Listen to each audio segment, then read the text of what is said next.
os grandes temas que nos unem, né? As convergências que foram sendo construídas na luta do povo brasileiro, desde a resistência ao golpe de 2016, com foco fundamentalmente nas grandes questões que nos afligem hoje. A campanha Fora Bolsonaro, que tem hoje um dia importante, hoje é o Dia Nacional de Luta e Conscientização, vacina no braço, comida no prato, em todo o país, atos virtuais, atos presenciais, por vacina já, por auxílio emergencial de R$600 e pelo Fora Bolsonaro. Também a campanha Lula Livre, que unificou numa bandeira democrática centrais sindicais, movimentos populares, movimentos de juristas, de religiosos e religiosas, partidos políticos, enfim, uma ampla confluência dos que acreditam que a liberdade do presidente Lula é essencial para a nossa democracia. E todas essas questões que dizem respeito à oposição ao governo Bolsonaro e à defesa das grandes lutas dos movimentos sociais. Nessas 2 últimas semanas, nós temos priorizado aqui a pauta do Lula Livre. Nós estamos chegando em momentos decisivos da nossa história, com uma imensa vitória. A vitória da inocência de Lula, já conquistada no Supremo Tribunal Federal. Lula é inocente, não pesa sobre ele nenhuma condenação, muito menos transitada em julgado. Ele está plenamente de posse dos seus direitos políticos. A grande reivindicação que nós sempre tivemos desde que começou a perseguição judicial da Lava Jato a ele. Mas falta ainda uma importante cereja nesse bolo, né? Nós temos hoje uma decisão do Supremo Tribunal Federal que coloca Moro como suspeito. Não só Lula é inocente, como ele foi vítima de um juiz parcial, de um juiz que impediu a ele o pleno exercício do direito de defesa, que produziu provas fajutas e condenações ilegais. Essa decisão já foi adotada pela 2ª turma do Supremo Tribunal Federal. E desde essa decisão, as choradeiras das elites golpistas de 2016, dos moristas, lavajatistas, bolsonaristas em geral, é de que o Supremo precisa aliviar para o Moro. Afinal de contas, foram anos de louvação da mídia golpista em relação ao fantástico trabalho, como sempre foi apresentado, do juiz Moro, do procurador Deltan Dallagnol e da sua companhia bela da Força Tarefa da Lava Jato de Curitiba. A suspeição de Moro, ela não só anula tudo que de irregular foi feito por essa turma nos processos contra Lula, como também dá à sociedade uma satisfação de que nós fomos vítimas, como já se diz na imprensa internacional e em várias bocas de ministros do Supremo Tribunal Federal, da maior fraude da história jurídica do nosso país. Talvez da humanidade, como dizem alguns. Então, para a gente avaliar esse momento da nossa luta, nós temos aqui 2 grandes companheiros, batalhadores e batalhadoras da nossa luta, né, por democracia no Brasil, né? Está conosco aqui a nossa companheira Tânia Maria de Oliveira, que a gente conhece de tantos anos, né? Colabora com o PT já muitos anos na sua vida, né? Ontem, inclusive, ajudou o PT do Senado, né, na tarefa de derrubar vários vetos do presidente Bolsonaro a arbítrios que foram colocados na legislação penal pelo então ministro da Justiça, Sérgio Moro. A Tânia é diretora executiva da BJD, que é a nossa parceiraça aqui do canal da Resistência. A BJD esteve conosco aqui o Marco Aurélio, a Kenaric, esteve aqui conosco o Serrano, e hoje, com muita alegria, está essa grande amiga e companheira que é a Tânia.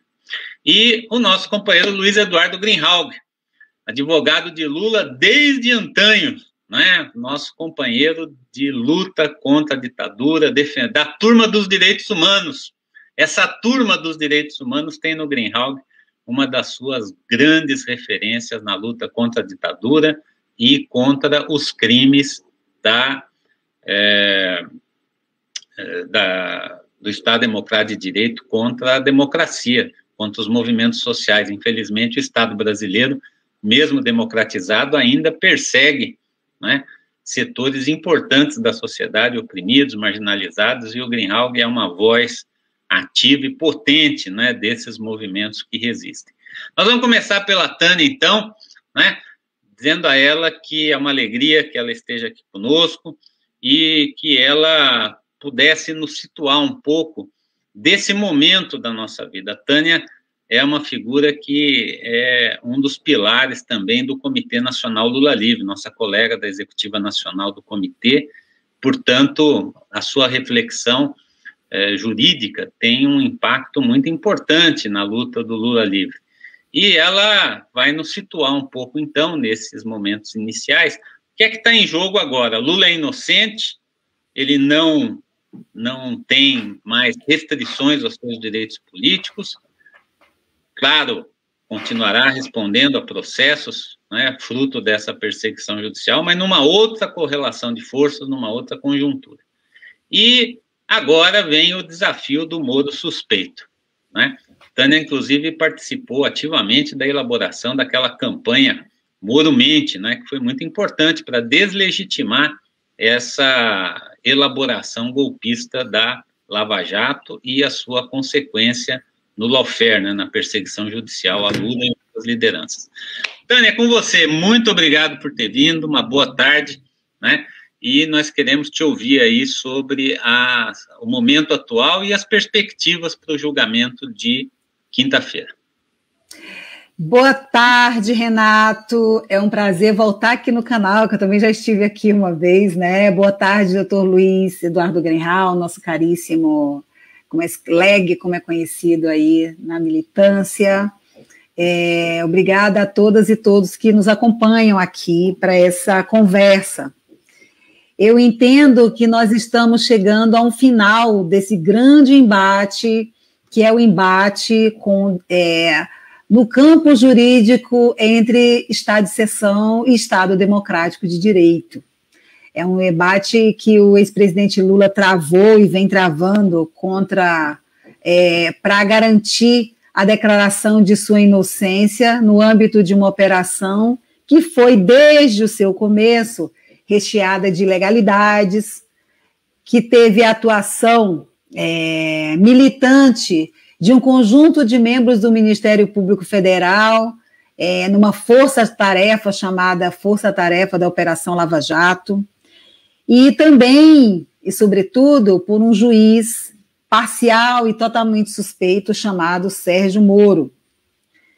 Nesse tempo, a defesa do ex-presidente Lula, além de todos os recursos apresentados nos tribunais, apresentou no âmbito do Supremo Tribunal Federal uma série de outros processos, sobretudo de habeas corpus, para tratar das nulidades perpetradas na própria dinâmica do processo penal, dos processos, né, onde ele era acusado no âmbito da Operação Lava Jato. São dois desses habeas corpus, que são instrumentos jurídicos para garantir a liberdade de ir e vir, e também, que também é usado para a verificação da legalidade no âmbito dos processos. São dois desses habeas corpus que foram recentemente decididos no âmbito do Supremo Tribunal Federal.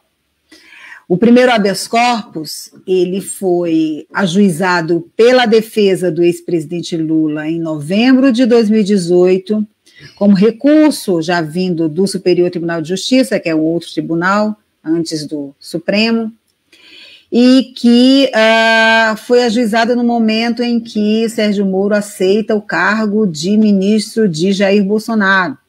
Esse processo começou a ser julgado no dia 4 de dezembro de 2018, quando teve o voto do ministro Edson Fachin, da ministra Carmen Lúcia, e o ministro Gilmar Mendes pediu vista, só devolvendo agora. Esse é o processo que trata da suspeição do ex-juiz Sérgio Moro, que foi votado na segunda turma do Supremo Tribunal Federal e concluído no dia 23 de março último. Esse julgamento de suspeição, ele não estará na pauta do Supremo na próxima quinta-feira. É muito importante que a gente entenda isso. O debate de suspeição de Sérgio Moro já foi concluído na segunda turma, ele não estará em pauta. Então, o que vai estar em pauta no Supremo, no plenário do Supremo Tribunal, na próxima quinta-feira, Tânia? Bom, existe um outro habeas corpus em que a defesa do ex-presidente Lula afirmou que a 13ª Vara Federal lá de Curitiba, o juízo da 13ª Vara Federal lá de Curitiba, não era competente para julgar os casos de que era acusado o ex-presidente Lula. Por quê?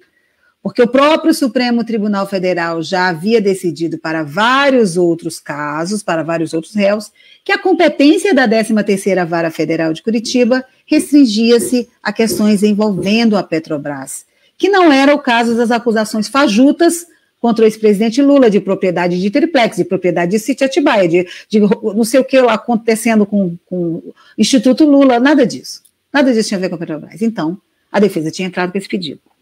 O ministro Edson Fachin, vou me permitir aqui a liberalidade de fazer a minha interpretação da decisão dele, tentando proteger Sérgio Moro e a Lava Jato do debate de suspeição, que entraria em pauta na segunda turma, deu uma decisão monocrática. Uma decisão monocrática é quando o juiz decide sozinho. Ele decidiu sozinho que aceitava o pedido de incompetência da vara, anulava todas as ações, remetia os processos aqui para Brasília, mas ele arquivava o debate do outro habeas corpus, que é de suspeição. Criou um grande problema, um grande imbróglio no Supremo Tribunal Federal, porque, obviamente, essa parte da decisão que vai ser julgada, é a parte última da decisão, que vai ser julgada na quinta-feira, lá no plenário do Supremo Tribunal Federal, não faz o menor sentido. O ministro Gilmar Mendes levou o processo de suspeição mesmo assim para a segunda turma e o julgamento se concluiu por 3-2, todos nós acompanhamos. Antes do julgamento se concluir por 3-2, eles julgaram se a competência seria mesmo da turma ou teria que ser extinto, seria que ser prejudicado. E essa votação foi 4-1, porque o ministro Nunes Marques também votou pela continuidade do julgamento de suspeição, embora no mérito ele tinha sido contra. Mas vamos lá. Então, na quinta-feira é isso que vai ser votado. Por que não faz sentido concordar com essa parte final da decisão do ministro Edson Fachin? É só o que falta votar. Por 3 motivos que eu considero básico tentar explicar sem um juridiquês, porque acho tranquilo que vocês entendam. Veja só. Tem um artigo do Código de Processo Penal que, nesse debate de quais são as nulidades, se é de incompetência, se é de suspeição, por exemplo, para falar dessas duas que é um debate, a suspeição se decide antes. A suspeição é a primeira coisa que tem que ser decidida quando existe mais de uma acusação ou arguição, como a gente fala no jurídico, de nulidade, né, exceção de nulidade. Decide-se primeiro a suspeição. Tem um dispositivo do Código de Processo Penal que fala que é a suspeição que tem que decidir antes. Essa é a primeira coisa. A segunda coisa é: não existe hierarquia entre um foro, né, um coletivo, um colegiado no Supremo Tribunal Federal e outro colegiado. A primeira turma é um colegiado, a segunda turma é um colegiado, o plenário é um outro colegiado, onde reúne os 11. 5 numa turma, 5 na outra, os 11 no colegiado. Mas não existe recurso de decisão de turma ao plenário. As turmas são colegiados autônomos. Se a segunda turma já concluiu o debate do habeas corpus, que concluiu pela suspeição do juiz Sérgio Moro, não há o que o plenário dizer a respeito disso. Essa é a segunda coisa. Por fim, a terceira coisa. A terceira coisa é: existem dispositivos, tanto legais quanto constitucionais, né? Jurisprudenciais, né? Jurisprudenciais, vocês sabem, são as decisões que vão sendo produzidas pelo judiciário. Isso a gente chama de jurisprudência. Existe a Constituição jurisprudencial que diz: uma vez iniciado um julgamento, o processo não pode mais ser extinto monocraticamente.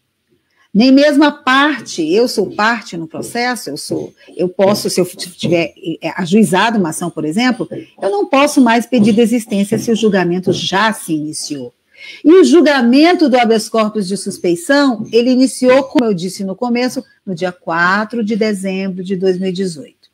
Então, essas 3 razões jurídicas tornam a decisão do ministro Edson Fachin de anular o debate de suspeição completamente antijurídica, completamente fora dos requisitos legais, jurisprudenciais e regimentais. Não tem amparo nem no regimento interno do Supremo, nem na legislação e nem na jurisprudência dos tribunais.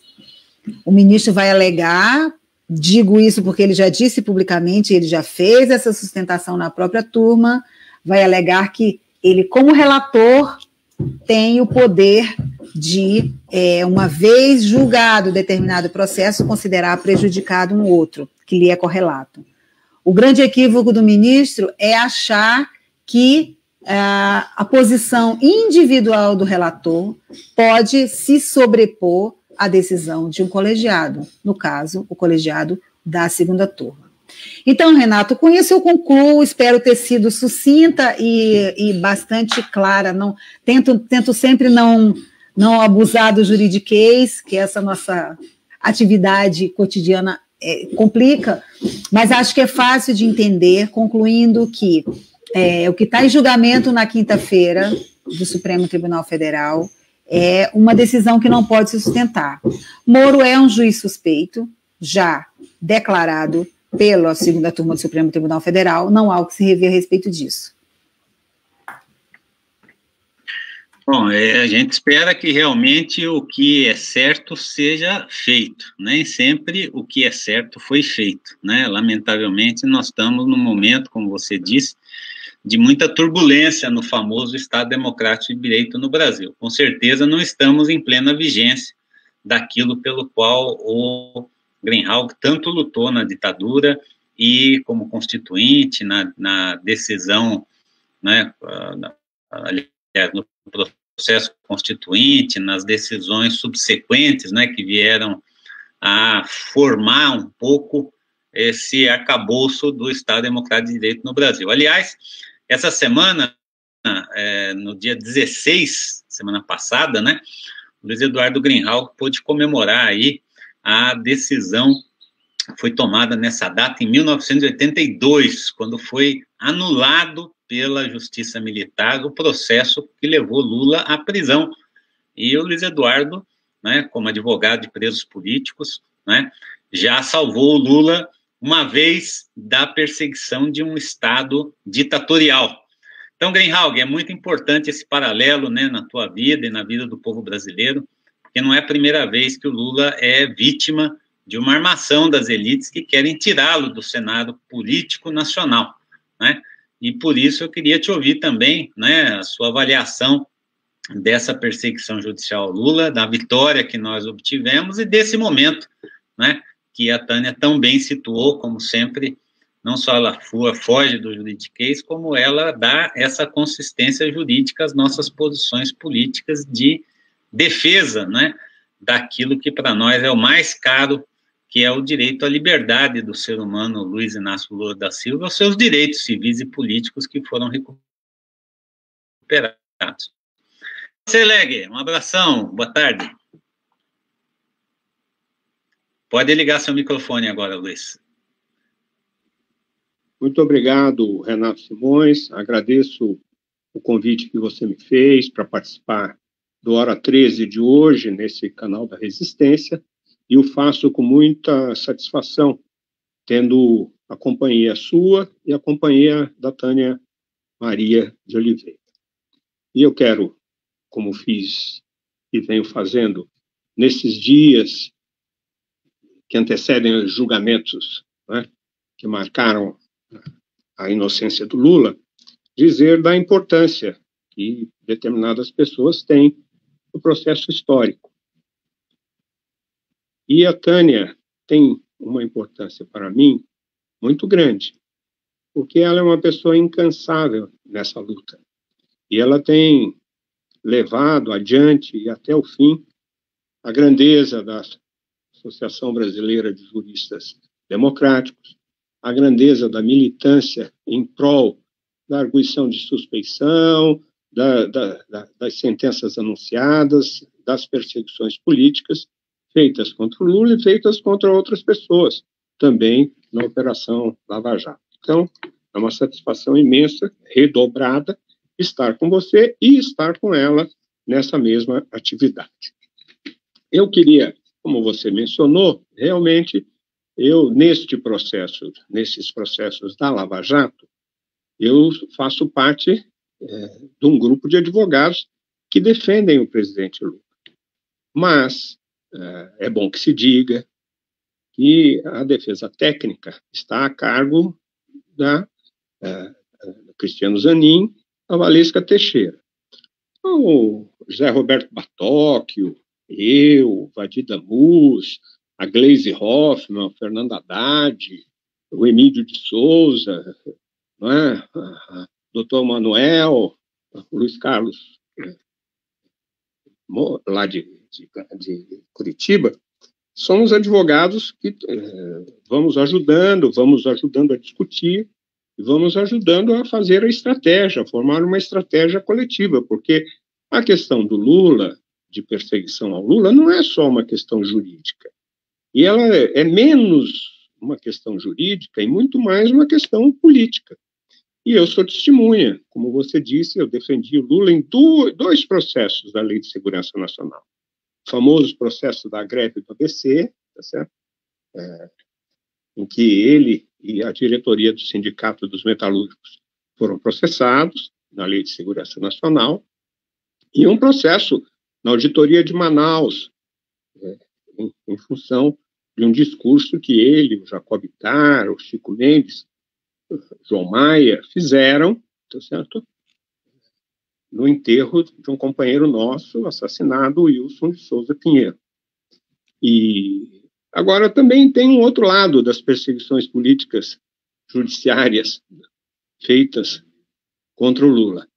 É que o processo do Lula aqui na Lei de Segurança Nacional aqui em São Paulo, que eu fui o coordenador da sua defesa, foi tão desmoralizante para a Justiça Militar, foi tão desmoralizante para a Lei de Segurança Nacional, que depois que ele foi absolvido no Superior Tribunal Militar, ninguém mais foi processado naquela época na Lei de Segurança Nacional. E esse fato é um fato muito interessante, porque nós fizemos a defesa do Lula, julgamento marcado para segunda-feira, eu vou na sexta-feira à auditoria militar, pela parte da manhã, aqui na Brigadeiro Luiz Antônio, para pegar as senhas de ingressos dos familiares para assistir o julgamento de segunda-feira. Quando eu chego no prédio da auditoria, não tem ninguém. E eu escuto apenas o datilografar de uma máquina de escrever. O som vai me levando, eu vou atrás, procurando pessoas, não tinha ninguém. A auditoria estava abandonada. Mas eu só escutava o funcionamento de uma máquina de escrever, daquelas IBMs Esfera antigas. E eu chego numa sala, está o sargento da auditoria datilografando alguma coisa. Quando ele me vê, ele vira as páginas, pergunta o que eu quero, meio assustado. Eu disse que tinha vindo buscar as senhas, e ele, assustado, me tenta tirar dali. Eu vi que ele ficou incomodado. E me bateu na cabeça que ele estava datilografando a sentença que ia acontecer, do julgamento que ia acontecer na segunda-feira. Então, ele me dá as senhas, nós vamos numa outra sala, ele me dá as senhas, e eu volto e falo para ele: ô, fulano, você está datilografando a sentença, não está? Ele fica meio assim, eu aperto, ele acaba confessando que sim. Aí, quanto tempo vai pegar o Djalma Bom? Ele ficou 3 anos e meio. E o Lula? Eu não posso falar. E aí o senhor já me sai daqui que o senhor vai me comprometer. E eu, então, vim para o escritório, chamei uma reunião dos advogados e dos acusados, e nós decidimos não comparecer àquela farsa. E não comparecemos ao julgamento na segunda-feira. E o Lula fizeram o julgamento do Lula à revelia. eles foram condenados, não se deram nem ao luxo de mudar a sentença do Djalma Bom, 3 anos e meio, e nós apelamos para o STM, dizendo que havia tido um pré-julgamento, tá certo, em função dessas circunstâncias. E pela primeira vez, acho que única vez na história da Lei de Segurança Nacional, durante o regime militar, o Superior Tribunal Militar absolveu as pessoas e reconheceu a existência de um pré-julgamento. Então, anulou aquele julgamento, foi feito um outro e depois eles foram absolvidos. Agora, de novo, o Lula é perseguido. E, mais uma vez, eu acho que a decisão dos processos do Lula vão ajudar a sepultar irregularidades, como naquela época foram sepultadas as irregularidades da Justiça Militar, da Lei de Segurança Nacional e dos pré-julgamentos. Aqui nós vamos sepultar aquela ideia de juízes parciais, suspeitos, força-tarefa, tá certo? Juiz se confundindo com o acusador tendo orientação do juiz para fazer prova de acusação contra réus, a falta absoluta de imparcialidade. E é isso que nós estamos mexendo. Segunda coisa que eu queria dizer é que nós temos 2 processos. Este processo, como disse a Tânia, da suspeição, que já foi julgado, tá certo? E o processo da incompetência. O que eu acho que o ministro Luiz Edson Fachin quis fazer é isso que a Tânia falou. Ele está querendo, está tentando, está se esforçando para salvar a cara da Lava Jato, de quem ele é defensor ostensivo, e para salvar a imagem da Força Tarefa, dos procuradores e do próprio Sérgio Moro. Nesta questão, ele nos surpreendeu a todos, reconhecendo a incompetência. Mas antes dele reconhecer a incompetência, ele tentou uma manobra anterior, que foi de colocar em julgamento um outro habeas corpus que nós tínhamos, que a defesa do Lula tinha, contra o Thompson e os desembargadores do Tribunal Regional Federal no Rio Grande do Sul, que na sentença do triplex, mesmo sem terem lido a sentença, já diziam que a sentença era uma sentença exemplar, que ia figurar nos anais do Poder Judiciário brasileiro, sem ter lido. Então, como o juiz deu esta entrevista, nós pegamos essa entrevista e arguímos a suspeição. O Fachin quis colocar isso antes do julgamento da suspeição do Moro. A defesa do Lula rapidamente desistiu daquele habeas corpus, dizendo, o senhor não vai nos confundir, nós queremos discutir a suspeição do Moro. Nós desistimos da impetração e o Fachin não teve outra condição senão a declarar a incompetência. Ao declarar a incompetência da Justiça Federal, da 13ª Vara em Curitiba, ele ainda tentou salvar o assunto da suspeição, dizendo, olha, com esta decisão, que eu reconheço a incompetência de Curitiba para julgar, manda os processos do Lula para Brasília e todos os outros processos que estão pendentes, inclusive o da suspeição, estão prejudicados. Não. No dia seguinte, o ministro Gilmar Mendes, que já estava tendo vista desse processo há mais de ano, tá certo? E resignou-se e colocou em pauta na turma. E a turma, tá certo? Por 3-2, votou que o juiz Sérgio Moro é suspeito. Bom, levado essa decisão de incompetência ao pleno, o pleno, tá certo? Também por 8-3, manteve a incompetência. E agora, nesta quinta-feira, eu acho que tem 3 coisas que eles vão querer julgar, vão ter que julgar. Primeiro, se a 13ª Vara é incompetente, para onde vão os processos do Lula? Para Brasília ou para São Paulo?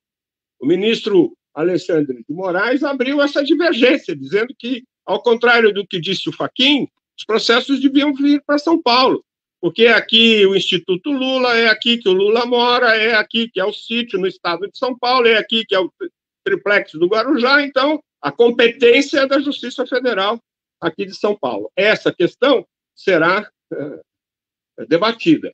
Na quinta-feira, se vai discutir também, na minha opinião, se a decisão dele reconhecendo a incompetência e determinando se está prejudicado o habeas corpus da suspeição, está mantida ou não. Ou seja, a decisão de 8-3 da incompetência abrange também o prejuízo, né? Estar prejudicado o habeas corpus da suspeição. Eu temo que ele vai querer fazer isso, mas acho que o Pleno vai dizer que não. Julgamentos tinha se iniciado, como a Tânia falou, julgamento se iniciou em 4 de dezembro, tá certo? De 2018, se não me falha a memória, é isso? E terminou o julgamento no dia 23 de março de 2021. Portanto, esse julgamento está intacto, tá certo? Edson Fachin, Luiz Edson Fachin, vai querer mexer nesse assunto para defender que está prejudicada a impetração do habeas corpus da suspeição, tá certo? E acho que poderia, ad latere, estabelecer-se também a discussão se essa decisão, tá certo? A suspeição abrange só o sítio, o triplex, ou os demais se estende aos demais processos. Eu acho que aqui também não será permitido, o plenário não permitirá a introdução deste assunto para julgamento. Então, acho que o que vai estar em discussão é se a decisão abrange o prejuízo, considera prejudicar a decisão de incompetência da 13ª Vara de Curitiba, considera, por decorrência, prejudicada a impetração da suspeição. Acho que ele vai perder, pelos argumentos que a Tânia disse. E acho que a extensão da suspeição para os demais processos do Lula não se discute também nessa decisão de incompetência. Então, nós vamos aguardar na quinta-feira. Agora, eu queria fazer uma consideração. É inaceitável, na minha opinião, que ministros do Supremo Tribunal Federal sejam defensores desta ou daquela operação. O ministro Luiz Fux é defensor da Operação Lava Jato, do Sérgio Moro, uma série de coisas. Ficou o ministro Luiz Edson Fachin, pelas suas opiniões verbalizadas à imprensa, publicamente,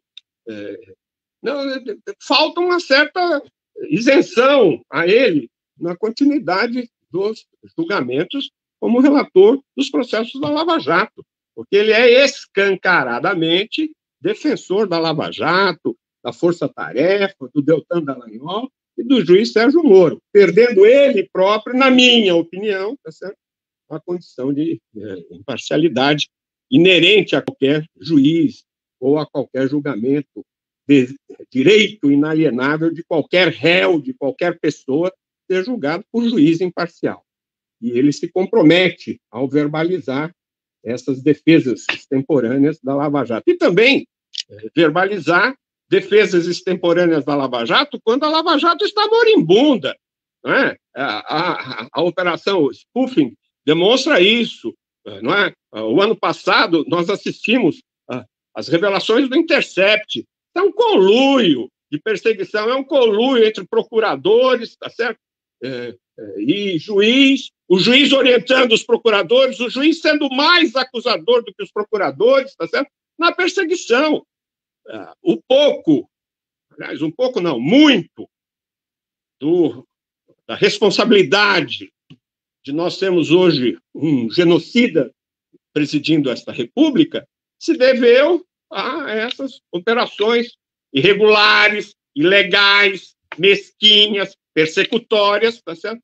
Feitas no conluio, no casamento, no conúbio entre o juiz Sérgio Moro e o Deltan Dallagnol, os filhos do Januário, os netos da Cantinária e todo mundo lá nessa operação. Então, eu acho que o Supremo está recompondo-se, porque muita gente, durante muito tempo, no Supremo, aplaudia as operações da Lava Jato sem saber das mazelas que as caracterizavam, tá certo? Hoje, diante dos fatos revelados pela Operação Spoofing, pelo Intercept, por esse menino que que acabou entrando invadindo, esse hacker que invadiu esses diálogos, nós acabamos tendo a realidade. E isso que o que foi revelado, é exatamente o que a defesa do Lula e o presidente Lula vinha dizendo desde o primeiro momento. Desde o primeiro momento. Tá certo? Esses diálogos revelam, comprovam, demonstram aquilo que nós vínhamos falando. E acho que é hora de fazer esse desagravo. Tá certo? Mas eu ainda leio Merval Pereira, pessoas da Globo News, dizendo, olha, ele não foi absolvido. Ele não foi absolvido o quê? E o princípio da presunção de inocência? Os processos estão todos anulados. Há incompetência, tá certo? Não se sabe se vai se aproveitar ou não a parte das provas, tá certo?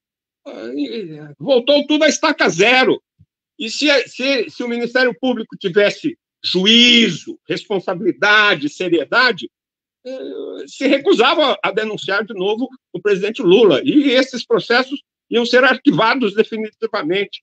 E a gente poderia comemorar a absoluta inocência do presidente Lula. Que é o que eu espero, que é o que eu desejo.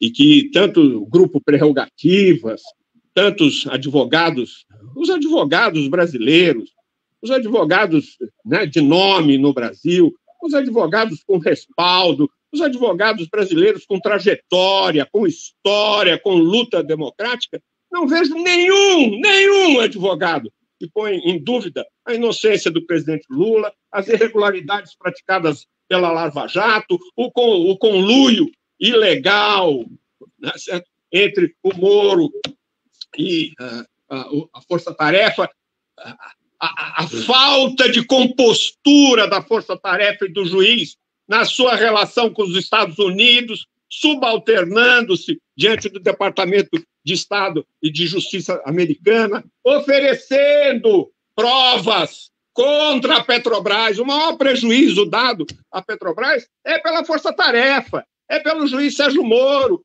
que vazou informações, que eram informações confidenciais, para que os acionistas minoritários da Petrobras entrassem com uma ação nos Estados Unidos, buscando uma indenização miliardária, tá certo? Isso aí, olha, essas pessoas, a valer um regime democrático, a valer uma normalidade democrática, a valer justiça, paz, tá certo? Essas pessoas deveriam ser julgadas por um tribunal penal internacional.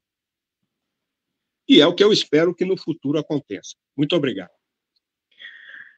Bom, é isso. Com certeza é isso que nós todos esperamos, né? Agora, na ausência de grandes advogados e juristas, né, ergue-se a voz desse ministro extemporâneo do Supremo, que é o Merval Pereira, editoriais da Jovem Pan, editoriais do Globo, editoriais do Estadão, né? Tânia, essa narrativa sobre a Lava Jato, ela foi alimentada durante anos pela mídia, aquilo que até o Papa Francisco elencou, né? Numa cadeia em que você acusa, condena na mídia e na opinião pública, depois vem um juiz parcial, já de encomenda, para legalizar aquela decisão que já foi tomada por um consenso nacional da opinião publicada, e a partir daí se institui o arbítrio, né? Esse é o lawfare na visão do Papa Francisco, que não é nenhum petista ou petralha de carteirinha, né? Então, esse julgamento de quinta, ele é essencial para essa narrativa poder permanecer em pé, né? Eu assisti esses dias, né? Aliás, eu fiquei perseguindo na Globo e na Globo News para ver a cara de bunda do Merval Pereira, mas não consegui, só tenho lido seus artigos, parece que ele deu uma recolhida televisiva. O fato é que essas pessoas, né, Sardenbergs da vida, que viram especialistas de coisa nenhuma e dão opinião sobre tudo, eles negam o caráter de inocência a Lula. E para isso eles precisam do Moro não suspeito, para dizer, Lula não é inocente, Lula apenas não foi condenado utilizando-se de artifícios que as elites normalmente utilizam no sistema judiciário para permanecer impunes. Essa narrativa está no centro, a meu ver, dessa ofensiva de opinião pública, né? No momento de baixa, como você disse, como o Luiz disse, a ação Lava Jato, ela está declinante, né? O Moro hoje já é uma figura rejeitada pela maioria da população brasileira, ainda permanecendo com uma popularidade para vários setores importantes, mas não é mais aquilo que aparecia como um super-homem nas ruas de Brasília, né? O todo-poderoso da luta contra a corrupção. Então, eu queria que você pudesse nos dizer, Tânia, você está com um pé ali no direito e um pé no Comitê Lula Livre. O Comitê Lula Livre tem feito essa disputa de narrativa, né? E no meio jurídico, mais importante, eu acho que a Lava Jato perdeu no mundo jurídico antes de perder no Supremo Tribunal Federal essa batalha do Lula, né? Foi uma construção nacional e internacional da opinião pública jurídica, né? Que acabou determinando a suspeição do Moro. Ganhe ou não ganhe esse artifício, essa manobra, o Moro está condenado política e moralmente pela sua condução na Lava Jato. O que você espera sua visão é otimista como a do Luiz, né? Você vê margem para uma guinada, né, um cavalo de pau no Titanic, né, e que o Supremo desautorize a segunda turma em relação à suspeição do Moro? E como é que você vê o daqui para frente, né? Quais são as perspectivas que você vê para a nossa luta jurídica e política? Muita coisa, hein, Renato? Vamos lá.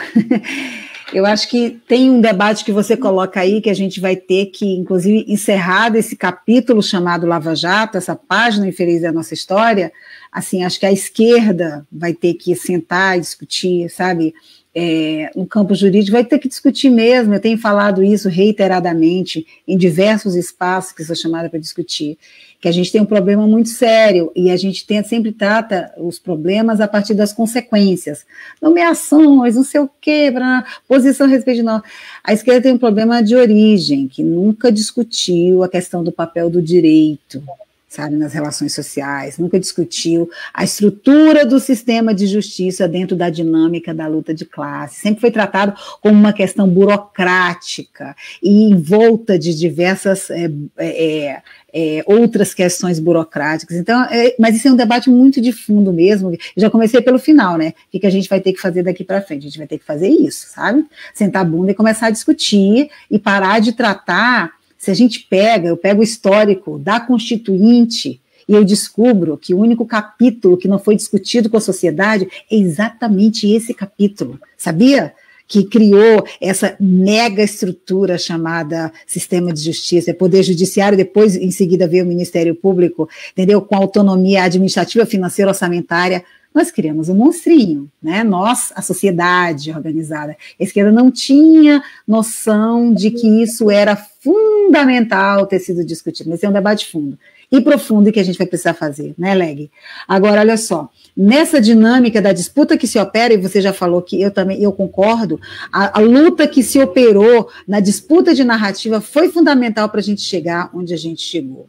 O Supremo Tribunal Federal, durante os 7 anos de Operação Lava Jato, quase todo o tempo foi sustentáculo da Operação Lava Jato, respaldou cada uma das diversas etapas da Operação Lava Jato, deu guarida, deu respaldo, deu sustentação jurídica para essa Operação Lava Jato. A Procuradoria-Geral da República, nas suas diversas conformações, desde que a Lava Jato começa até aqui, também deu sustentação jurídica para a Operação Lava Jato, sendo que no período mais recente, que é o Procurador-Geral que aí está, a PGR virou antagonista da Operação Lava Jato por um fator externo a esse que a gente faz. A luta Augusto Aras e Força Tarefa é a luta Bolsonaro e Moro.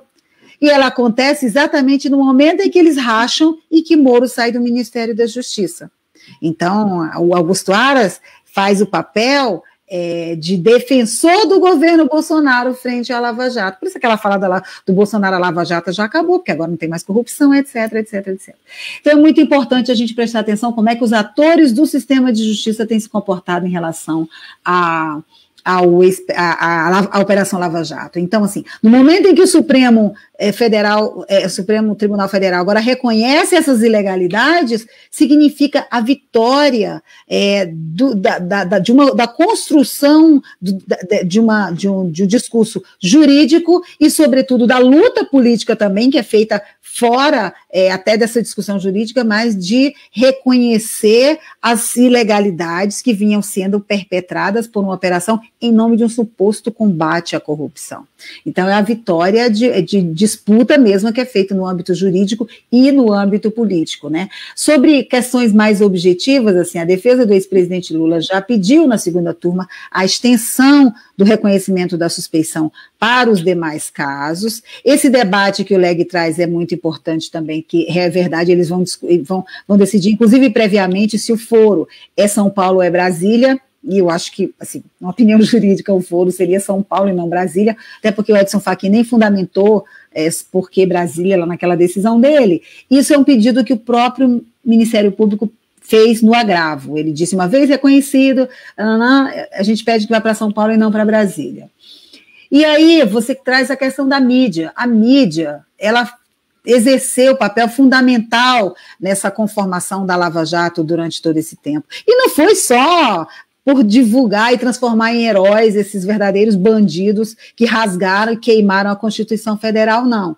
A gente teve a atuação, aquele Vladimir, esqueci o sobrenome, mas que é o filho da Miriam Leitão, o cara ganhou dinheiro com a Lava Jato, escreveu um livro a respeito do Sérgio Moro, vendeu os direitos autorais para aquele diretor que criou a série Mecanismo, que transformou numa série do Netflix. Então, tem muito dinheiro envolvido. Essa galera ganhou dinheiro com a Operação Lava Jato. Ele não atuou nunca como um repórter, como alguém que tem a obrigação de repassar notícia para a sociedade. Ele atuava como um agente da Lava Jato. Ele era mais um tentáculo desse polvo enorme que era a Lava Jato, que envolvia mídia, envolvia a polícia, envolvia o Ministério Público, juiz, parlamento, enfim, as diversas esferas do Poder Judiciário, nessa prática de lawfare, que é o uso efetivo do sistema para perseguir e para condenar pessoas. Então, Renato, Tânia, eu acho que já foi demais.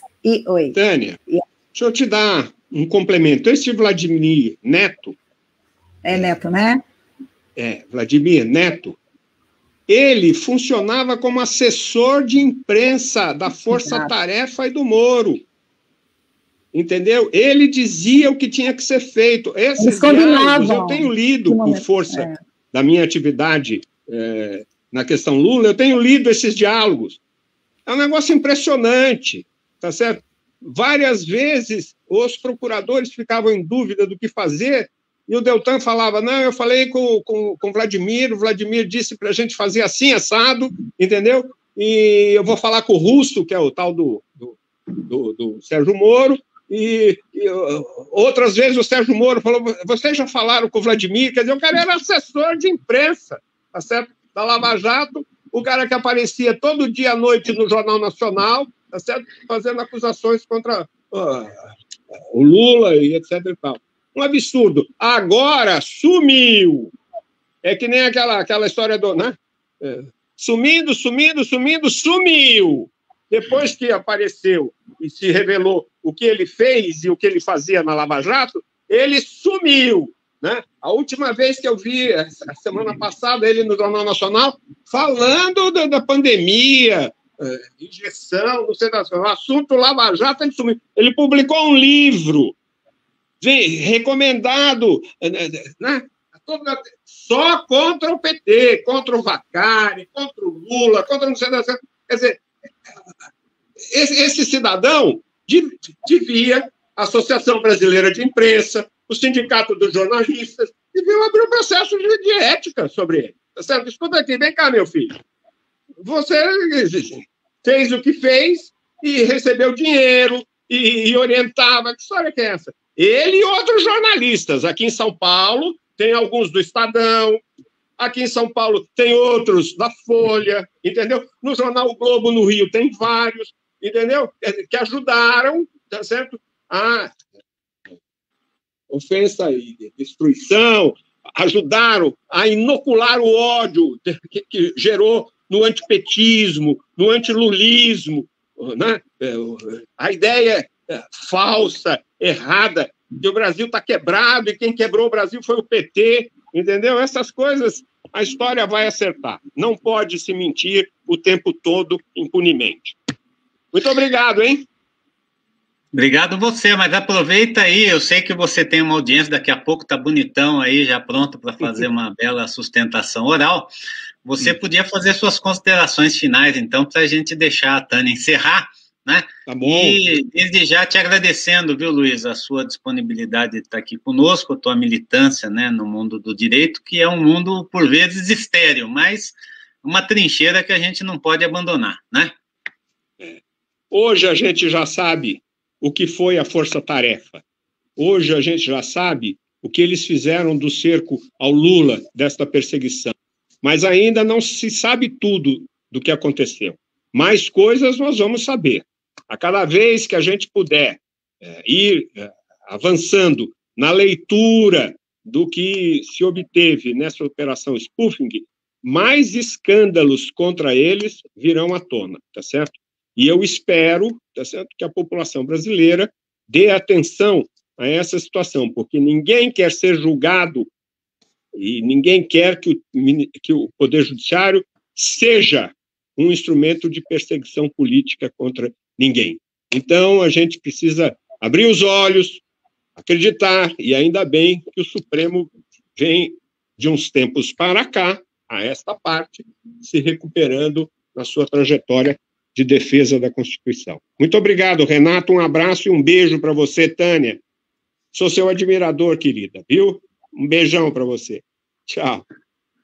Valeu, Leg, obrigado, viu? E Tânia, eu estava lendo aqui, né, o artigo que você escreveu com a Kenaric a respeito desse julgamento. Hoje também o Zanin deu uma entrevista no UOL, né, falando sobre a previsibilidade de uma sentença esperada, né?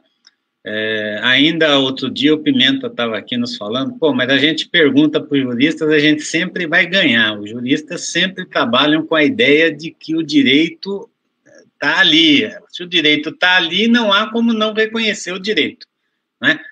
E, evidentemente, ele brincava, né, porque todos nós temos uma visão bastante crítica, né, da correlação de forças, né, em todos os campos, né, da atividade humana, né, inclusive no mundo do direito. Mas você falava, né, antes do aparte do Luiz aí, sobre as expectativas em relação a essa decisão do Supremo ser na linha de manutenção da decisão da segunda turma e do leque de ações que se abre a partir daí, como, por exemplo, a definição do foro para a continuidade dos processos e a extensão, né, uma vez que, caso a suspeição não caia, nós vamos ter aí que, em qualquer vara que o processo for distribuído, começar do zero novamente esse debate, sem o aproveitamento das provas construídas com base na pressão, na delação premiada, né, na torcida de fatos em favor de uma tese pré-estabelecida pelo juízo, né?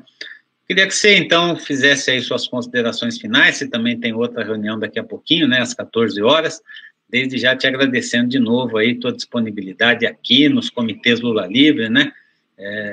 Até hoje o pessoal fala aqui da importância da sua passagem aqui pela vigília Lula Livre de Campinas, aqui esclarecendo o pessoal a respeito desses aspectos jurídicos, né?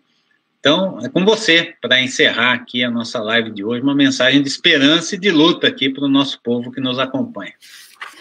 Olha, vou começar pelo Pimenta, aí você que faz parte comigo da executiva do Comitê Lula Livre deveria ter corrigido, porque eu sempre fui considerada a pessimista lá no comitê naquele tempo, porque assim, acho que a gente precisa, não é que o judiciário seja O judiciário, na verdade, é um poder absolutamente hermético, é muito difícil você tentar decifrar como a funcionalidade, né? Eu virei servidora do Poder Judiciário com 18 anos, então convivi muito de perto com juízes, com ministros no STJ, né? E assessora de 2 deles e tal, enxergo algumas coisas no seguinte sentido: existem tribunais que são colegiados, então, para fazer um reparo aí na fala, eu fui com o coração completamente partido para aqueles eventos em Porto Alegre, quando o TRF4 foi julgar aquela questão, porque eu via muita esperança de pedido de vista de alguém que ia votar contra e tal, e quem conversava comigo, eu sempre dizia, gente, vai ser 3-0, não tem isso, não existe essa perspectiva, sabe por quê, Renato? Porque os tribunais, como os TRFs, como o STJ, quando eles estão envolvidos em questões de grande monta, eles decidem, para usar o termo da Rosa Weber, eles decidem pelo colegiado.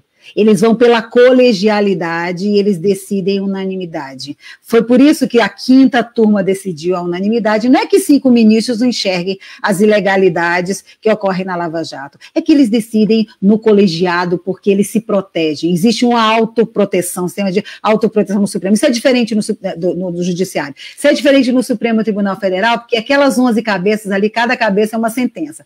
Existe um que conversa com o outro. Existe um que... Você pode prestar atenção que na última votação o Luiz Fux tentou manobrar para adiar, até para esperar o voto do Barroso, porque ele achava que o Barroso ia votar contra a decisão do Fachin. E eles votam ali colado. É que os ministros do Supremo ali não tem negócio de combinar voto. Tem um que conversa com um, conversa com outro e tal, mas não é um tribunal colegiado que você sabe a decisão. Cada um ali tem uma... Gilmar Mendes levou anos sem saber e vai ficar sem saber se Celso de Mello votava contra ou a favor do habeas corpus.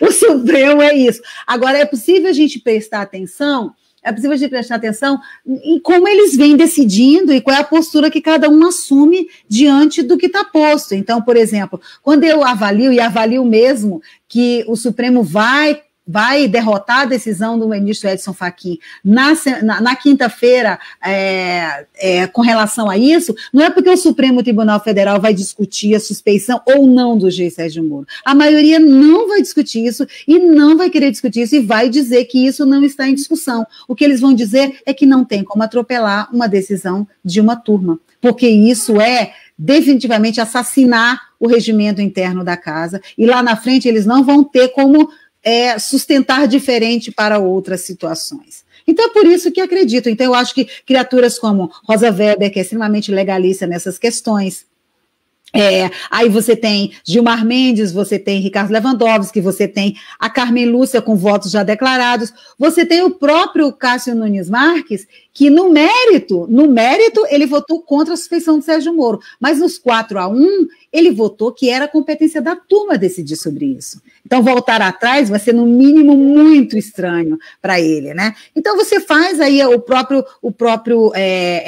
Dias Toffoli, que nessa pauta é muito crítico, né, dessa atuação Lava Jato. Então, assim, eu faço a observação de cada um, como é que tem se comportado e votado, e eu não consigo ver que vai ter maioria para Fachin aprovar essa decisão deles. Seria muito, muito contraditório com o que eles já vêm decidindo, com a própria jurisprudência do tribunal. Seria muita coisa para derrotar num julgamento. Ele não tem como levar isso, sabe? Então, eu analiso que não é uma previsão otimista, é uma previsão pragmática. Pode acontecer diferente disso? Gente, tudo pode. Não é o que está colocado, juridicamente falando. Acho que é isso, a gente precisa entender que existem correlações de força também, favoráveis a isso nesse momento, e é muito importante que o Supremo agora se reafirme como um tribunal que, afinal de contas, reconhece o seu papel da defesa da Constituição Federal. Vamos esperar por isso. É isso aí, vamos continuar esperando e trabalhando por isso, né? É muito importante que essa esperança não é algo etéreo, né? Dá muito trabalho, né? É da luta. Tem que continuar na luta e tem que fazer pressão, muita. Exatamente. Você sabe como de transpiração a gente precisa para garantir essa inspiração, né, da nossa luta.